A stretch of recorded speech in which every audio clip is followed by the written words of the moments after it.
Oh my God, where has this been all my life? Where has this complexity of flavors been? What have I been doing? I've been missing out on something, I realized. If you just have a passion for something, you can also start a YouTube channel. People will love to watch your love and your passion for something.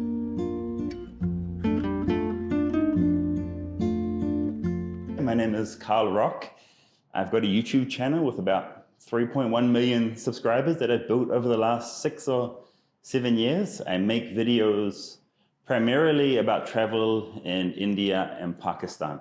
I just try to help other travelers to travel safely and to travel confidently when they come to India or Pakistan or wherever else it is that I make a video in the world. And at the moment, it's right here in Kazakhstan.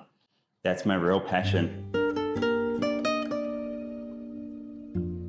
Yeah, before I was Karl Rock, I was just a normal guy going to work every day.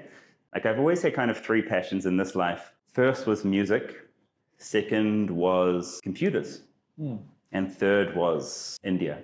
I've always followed these passions, as you'll see.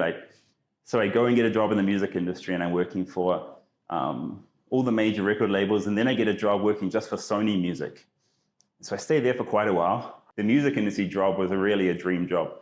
And then I'm like, okay, the music industry is declining so much, it's time for me to pivot. And so while I was working at these record labels, I was also studying computer science at the University of Auckland. And I'm like, okay, I'm gonna next go into my passion for computers. So I finished that computer science graduate diploma and moved into the IT industry. So I've had these dream jobs, but I was still unfulfilled. I crave freedom. That's one theme throughout my working life. I always wanted freedom to do whatever I wanted to do and to live however I wanted to live. I realized I need to do something for myself. I'm like, okay, I'm gonna take a year off. I'm gonna go to the country that I love, my third passion. And I'm gonna see what happens. And so I get to India. I didn't have any plans to become a YouTuber, but I did do one thing before I got on that flight to India. I brought a small GoPro Hero 5 session, and I just said, like, let's see what happens with this camera. Maybe I'll use it, maybe I won't. I had no idea what a vlogger was, none of this stuff. And that's kind of where my life changes. Yeah. I get to the state of Haryana. It's near Delhi, on the outskirts of Delhi, and I rent an apartment with my friend from Australia who was studying computer science in India at that time. Yeah, my YouTube started from there. I kept coming into scams on the streets of India. People kept trying to take advantage of me as, a naive tourist. Because growing up in a small country like New Zealand, you are naive. New Zealand, when I was growing up, was like a perfect place. We wouldn't lock our houses, for example. We wouldn't even lock our cars. They had to put signs up in the car parks of malls saying, lock it or lose it. Because we didn't even lock our cars when we went to the mall. Like, they had to educate us on that because for some reason, crime started to increase, like everywhere in the world, I think. And I did not know anything about scams. So when I got to India, that's when I started to learn all about the scams, because people would play all sorts of tricks on tourists. Yeah. Like, one example, you get to the airport, you find a taxi, you get in the taxi with that guy. And during the ride to your hotel, he says, sorry, sir, I called ahead to your hotel and it's burned down. It's burned down. Yeah. I better take you to a hotel that I know. And of course, my hotel hadn't burned down.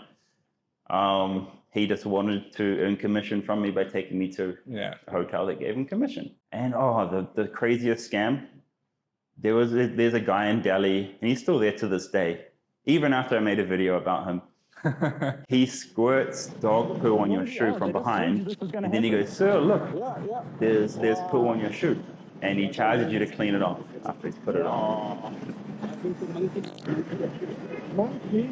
Oh my God. Here. Watch, no problem.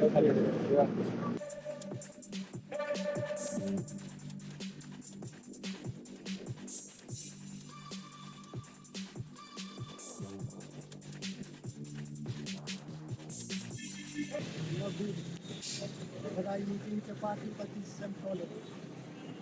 This is my price, 2,500. How much? 2,500. 2,500? This is very good. Yeah. And so where I'm going with this is how the channel started. I put my GoPro onto my strap of my bag and I started filming all these scams and uploading them online onto YouTube so other foreigners could avoid this, so they could be educated about these scams. I didn't know I was doing such a great thing, but the numbers kept going up and up and up on the videos. You know, I was just putting those videos up there to help people, but it turned out people really enjoyed them a lot, watching the scams. And the first time it went viral, it was a video of me speaking Hindi, because मैं हिंदी बोल सकता हूँ. I can speak enough Hindi to get around. It was a video of me filming locals in Haryana where I was living, smiling when they heard me speak their language. Ram Ram ji. Hello Ranu, how you? क्या हाल चाल? बढ़िया बढ़िया। अच्छा जी। Sweet लस्सी दीजिए। Sweet लस्सी, okay जी, packet वाला। Okay. Ketu Haryanvi से? हाँ अच्छा हरियाणवी। अच्छा, मैं न्यूजीलैंड से हूँ। न्यूजीलैंड? हाँ यार न्यूजीलैंड मतलब बहुत ही बढ़िया शहर है वैसे। हाँ। ऑल ओवर मतलब फुलेस्ट एरिया। हाँ बहुत अच्छा है। तो जन्नत। हाँ, sky diving, bungee jumping, bowling, बहुत ज्यादा सब कुछ। आई थिंक चलो बहुत बढ़िया लगा। 20 हमें कितने रुपए है? 15। ठीक है, ओके थैंक यू जी। ठीक है, ठीक है, थैंक यू सो हाँ मच। धन्यवाद। धन्यवाद, बहुत अच्छा लगा मिलके। हाँ थैंक यू। मिलते रहना। अच्छा bye. Okay bye. And I remember like laying in bed one night and someone posted that video onto Reddit and it just started going viral. And I just, every time I'd refresh, there'd be like 10,000 more views on the video. And so at that point, I knew maybe YouTube's something I could do as a career and I could keep going with YouTube. So that's how the channel started, just by accident. Did not want to be a YouTuber. Have I ever met a scammer in real life who's seen my video? Yeah. I made a video about scam call centers in India. And me and my friend Jim Browning, we shut one down. It was near my house in India, in Delhi. It was like a kilometer from my house, 500 meters from my house maybe. And you'd think like Delhi is a city of 25 million people, that this guy wouldn't have any way to contact me. But this guy, his landlord knew my father-in-law because my father-in-law's in commercial real estate. So he calls up my father-in-law and he's like, hey, get Karl to take down that video now or else. Wow. And luckily, I've married into a family from Haryana. They're Haryanvis. And you shouldn't try and threaten them. They're known across India for being tough, for being extremely loyal, and they will fight if they have to. So yeah, my father-in-law just told him to get lost, get bent. Yeah, so I was just lucky I married into the right family, because I'm sure a lot of families would have been quite worried, but he wasn't worried at all. So I'm quite lucky. I just thought I'd make some fun videos to help other travelers, that's it. Felt good, but it felt scary at the same time. Basically a computer nerd, that's what I've always been. And I was just scared when it started to go viral, scared and happy at the same time. I'm totally used to it now, but at the beginning it's scary and exciting at the same time. I'd been in India for like 3 or 4 months, I think, at this point. And I had no plans to be a YouTuber. Those videos I was just making for fun. I didn't think of it as a career. I just thought of it as like something to do while I'm traveling. Because I had this goal at that time, like a personal goal, like travel all of India, every state, every union territory. So I was busy doing that. After that video went viral, I'm like, that's not such a bad idea. So yeah, I didn't plan to be a YouTuber. It's a hard thing because I left my IT job and I'm like, how can I be successful in life and how can I earn money for myself? And so I tried different things like a blog and like freelancing and all this stuff. And what I learned from all that is you just got to keep going down all these paths in life and trying all these different things and try starting all these different things until something works. Eventually, if you keep trying, something will work. And for me, it was YouTube that worked and that went viral. I got blacklisted by the government of India for 500 days. They kicked me out of the country because I criticized the government. Oh, when I got to the airport, when I was going to Dubai for something. They just told me, they just canceled my visa. Okay. I didn't know anything else. They didn't tell me anything else. They just canceled my visa and said, well, my wife needs to go to court in Delhi and file a petition to get me back. Or just to get some answers, like when can Karl come back then? That was the biggest challenge because at that point I was also married to my wife and I had a family in India. Then I was able to come back because the court case was taking too long. Yeah, the court system's very slow in India. It just keeps getting delayed. So the 500 days ended and I'm like, okay, well, the judge is like, well, he can come back now. And that was it. You know, I learned a lot from that and a lot that I tell to other YouTubers who come to India. When you're making videos in a country, there's certain things you got to be careful of. You know, like just don't go into politics. Be very careful when you talk about religion. Don't talk about internal issues of a country like reservation, caste system, this type of stuff. Just stay out of this stuff. It's so different in India to how it is in New Zealand. Yeah. In New Zealand, you can go there and say anything. Nothing's going to happen to you. But in India, it's a little different. Yeah, it started around the age of 16, I think. I was dating just a Kiwi girl in New Zealand, and I was at her house one night for dinner. And she was making butter chicken, like the most famous Indian dish in the whole world. And she was making it from a can, which will shock Indians. Like a can of butter chicken, she's taking the top off and putting it into a pot and just heating it up. And back then in New Zealand, it's not as multicultural as it used to be when I was growing up. So I had never had Indian food in my life. And she goes, Karl, just try it like a baby. She goes, Karl, just try it. And if you don't like it, I won't ask you to try it again. Like your mom would say when she's trying to get you to try broccoli or something. Anyway, it worked on me, so I could get her to shut up. And yeah, I put that spoon of butter chicken in my mouth, and something just exploded in my brain. I'm just like, oh my God, where has this been all my life? Where has this complexity of flavors been? What have I been doing? I've been missing out on something, I realized. And so that's when my passion for India started, just from the food. Well, then I just started trying to eat every Indian dish I could find in my city. I just explored the food for years. I started making Indian friends. Through them, I started watching Bollywood films because they called me over to their house for like a movie night. Yeah, that made me interested in learning the language, Hindi. So then I started learning Hindi and just kind of spiraled. Yeah. I just realized there's something here that I really like and that I'm really interested in. Then I started reading the history and went from there, man. Then I went on my first trip there as like a tourist. At the beginning, they didn't know. They're like, oh, Karl, why are you taking this risk going to India and just stay in New Zealand and take another IT job, man? Like, you'll be fine. Like, I've never been interested in that. So they were like really worried. It's like, oh, what's Karl doing? Leaving safe old New Zealand and going to India. But after they saw the YouTube channel be successful, then they realized, like you can be successful outside of having a job, because I was raised to just study and work. I wish they had taught some kind of like entrepreneurial stuff at school to teach you like you can be your own boss, you can start your own company, you can make money on your own. But that was never in my mind.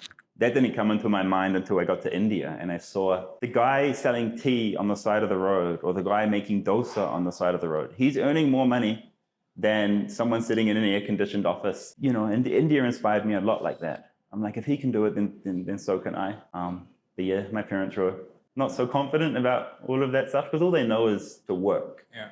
It's not their fault. Anyway, I got there. Yeah, after like 3 or 4 trips to India, I'd left New Zealand and I'm like, okay, I'm gonna come to India for a while and see what happens. I met her at that point. It was 1 year before I started YouTube, I think. I met her at a birthday party. I was staying at an Airbnb. That girl who ran the Airbnb, she was having a birthday party and she had invited Manisha to the birthday party. And I heard a knock at the door. This is another moment in my life that I vividly remember as well. Something just clicked in my head again. something like some kind of signal that this person was special somehow. Then a few days later, we went for a walk in Lodi Garden just to chat more. Just started like that. I think the best way to meet someone is through friends. Like that girl at the Airbnb Tista, she knew Manisha was a good person and she'd invited her to the party. So she was already vouched for. Yeah. And so it was just a very easy match. And yeah, Manisha is just amazing. And how did she feel after you become a YouTuber? Nothing changed. Nothing changed at all, really. She was interested in like theater. So she'd done theater a lot in acting and this type of stuff. So, not so different. She had already had experience on a stage, right? Yeah. And YouTube is kind of just a big stage. And a lot of Indians do perform. Yeah. Anyway, like they'll do dances for their parents' 50th wedding anniversary on a stage. It's very different to New Zealand. And they're quite extroverted in India. So there's really no issue with the camera vlogging and all this stuff. So she's quite supportive in this. Oh, totally. Yeah. Totally. She's like being like a guru in my life, you can say. Because she's taught me a lot of the stuff that you'll hear me say in the videos. Like she's helped me learn Hindi. She'll educate me on what I need to know when I'm making a video, and I'll run ideas off her, and she'll help me with translations. So yeah, she's fully supportive. She's the woman in the back of Karl Rock. Yeah, totally. And I'm in the back of her channel as well, because I think 5 years later, she was studying to get a government job in India, but she wasn't successful. You have only a certain number of attempts. Yeah. And so she was trying to work out what she wanted to do. And I'm like, what's your passion? And I knew it was fashion, because she was always telling me these little fashion stories. I'm not interested in fashion, but she was telling me these really interesting stories about Indian fashion. And I'm like, Manisha, if I'm interested in what you're telling me about fashion, like anyone can be interested in these stories that you're telling. And I'm like, you should tell these stories to the internet.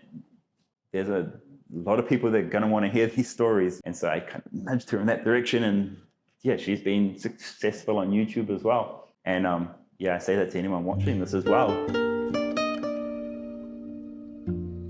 Well, the vision is simple. It's just to help people.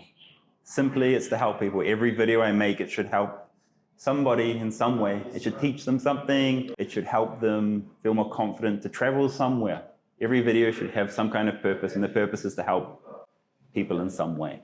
Like the video I'm making here, I covered a music festival. And the purpose of that video is just to show people a music festival and tell them, you could come here. You could experience this festival too. Here's everything available. And just help make it an easier thing for them. That's it. But yeah, in general, it's about making people feel safe and confident to travel in India and Pakistan, generally. YouTubers should know you're not always going to be popular forever on YouTube. Like with all things celebrity or all things music or movies or TV, it's like this. Like you start off slow, you reach, the peak here, and then you're on the way down for the rest of the time, and then the career's over. You know what I mean? Very few artists are able to sustain that career over their lifetime.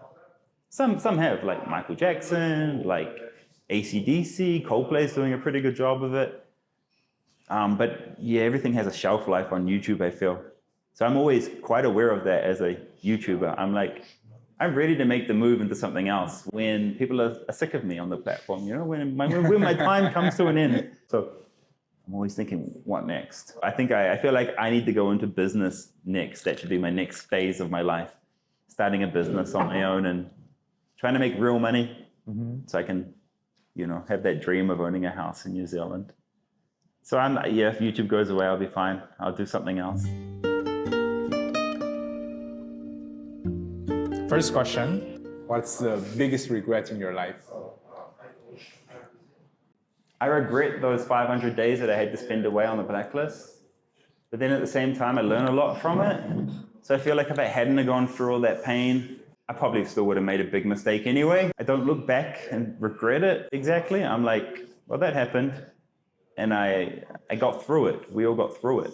I don't think so. I feel like your whole life is one big learning experience. And I'm still learning. And I will screw up again. I know it.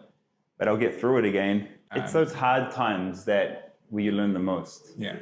And I feel like life is always going to be full of hard times. Well, that's what I feel anyway, especially when you're doing things on your own. What does success mean to you now? I don't know, man. There's so many. The older I get, the less I know, man. Like when I was young, I felt like I knew everything. Now, older I get, I'm like, I don't know anything. I don't know how this world works. I think I know, but I don't know. Success is just having a happy family, man, and just being at peace and enjoying your life. That's all I can say about that. I wouldn't quantify it in terms of money or a job, or it's like a personal thing. What is one thing you will never do for getting views? Yeah, it's a good question. Like, my channel is pretty basic. I don't, like, I'll never do like brand deals with like gambling, for drugs, for credit cards. There's a lot of stuff around brands that I'll never do. All I can say is like not working with a lot of brands because I don't agree with, you know, drugs, alcohol, gambling, credit. And people always ask me about doing a family channel. I do family content with my wife, but not a lot. I mainly just focus on myself and my travels. And if you can talk to yourself when you were 20 years old, what would you say to him? I wouldn't say anything. He wouldn't listen. Wouldn't listen. There's no point. Honestly, there's no point. Yeah. I'll do what I want to do, and I'll make the mistakes I'm going to make, and I'll pay for them. Probably one of my faults. But it's a good thing at the same time, because if I had to listen to people, I wouldn't have started this YouTube channel or gone to India. So it's like a double-edged sword, you know. What's your favorite Indian dish? Chole bhature. It's like chickpeas and deep-fried bread. You just eat it together. Okay. If someone wants to travel to India, what is one thing they must know about India? It's complex. It's very complex. Come to India and ask a lot of questions, and to different people, and you'll get like this wide variety of answers, and just keep listening and keep talking, and so much to soak up. And that's one of the beauties of India. It's complexity. Yeah, you'll enjoy. What is one piece of advice that you can give to someone who is pretty new and wants to start something? If you just have a passion for something, you can also start a YouTube channel. People will love to watch your love and your passion for something. I think a lot of people say this, but just start. Don't worry about the quality, okay? The quality doesn't matter. Your equipment does not matter. Just hold your phone in your face like I started doing, and just talk to it and tell whatever story you're going to tell. Yeah, that's it. Just start. Over time, your quality will get better and better, and you'll learn better. You'll become better at editing. You'll become better at setting up the camera and stuff. But just start with your mobile phone and start talking about what you're passionate about. It's really that easy. And then just keep going. It doesn't happen overnight. It might take a month. It might take a year. Or it might take even longer than that. So just keep going as well. If your future child is watching the video now, what do you want him or her to take away from this video? Just do what you think is right. That's it. Just do what you think is right in life, and that's it, man. That's all you can do. You know, and I'll always be there. If it's my kid, you know, I'll always be there for him or her. So they'll always have that, you know, home to come to when things go bad. So make mistakes and enjoy life.